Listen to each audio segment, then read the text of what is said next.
Hello there. There is so much fake news going on now that when the news is actually true, all the perpetrator has to say is, it's fake news, and everybody believes it. The latest scam and shit going on today is that you couldn't make this up, okay? This is about this MP, Mr. Warburton. I always thought that he made that sliced bread that you eat when you used to live in a council house. But no, he's the MP for somewhere or other that I know, but forget, brain fog. And anyway, he was famously had this picture taken. See this picture? Now, allegedly, that stuff on there is cocaine. Okay, we don't know it is cocaine, of course. It does prove one thing, that he wasn't taking cocaine. Otherwise, there'd be a picture of it gone. You know what I mean? Anyway. This is what appeared on the media today, and it's gone round as if it is the truth. It was not cocaine. I collect my dandruff and save it up in little piles. It's a thing that I do. Well, of course, he never said that, but someone has done that on media. I think it used to be called satire, when you can put the words in the mouth of someone that never would say those words or never would say those words. But there is that confusion, isn't there? It's like Putin and that other bloke, that foreign secretary bloke. I thought he looked quite nice, really, in a sort of a Munster way.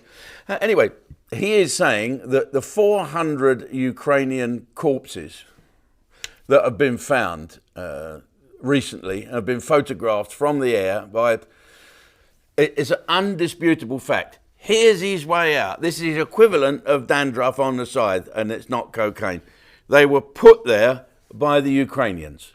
So the Ukrainians either killed their own people and put them there to blame the Russians for killing their own people, or they dug some old bodies up from ages ago and put them there and said, the Russians have done this. It's absolutely stupid. But the most stupid thing of all goes to my old pal, Piers Morgan, who once more is a fucking expert on everything, isn't he, eh?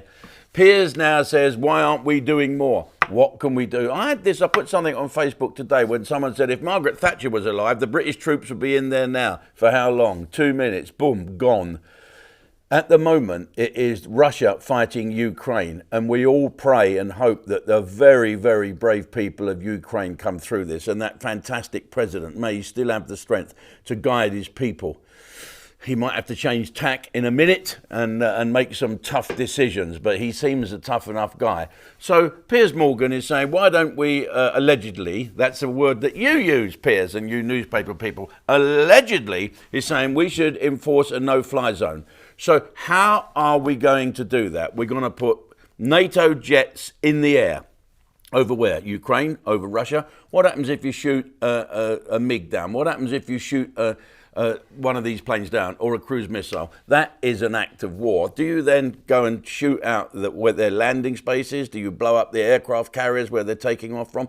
It's war. It is war. And we are not tough enough, I said today on Facebook, in this country to put up with it. We're all moaning now. The price of fuel's gone up. You can't get any avocados. My wife said yesterday, I don't know what I'm going to do. We can't get any green chilies. Can't get any green chilies? There's fucking Ukrainian kids eating their own snot to survive. We're not tough enough in this country to face a war. What if we have a war? Okay, well, we're going to send our 250 tanks out to Ukraine and our brave, brave soldiers, right, and their ancestors who are celebrating a fantastic victory against all odds, against the Argentinians 40 years ago. It was actually happening 40 years ago now. The task force was on its way. This is a little different by taking on the Russian army. Taking on the Russian army, NATO is not strong enough to do so. Oh, the petrol's gone up again. Oh, fuck, oh dear, my television's gone off. Oh no, my Wi-Fi's gone funny. It's the Russians doing it. If we want to be tough, everyone's got to be tough. So when we send our 250 tanks and some of our 98,000 armed forces into Ukraine to defend the Ukrainians against Russia, be prepared that everyone here will suffer. And God forbid we do not see a big blinding flash and 7 seconds later we all vanish. Fucking experts everywhere. Okay.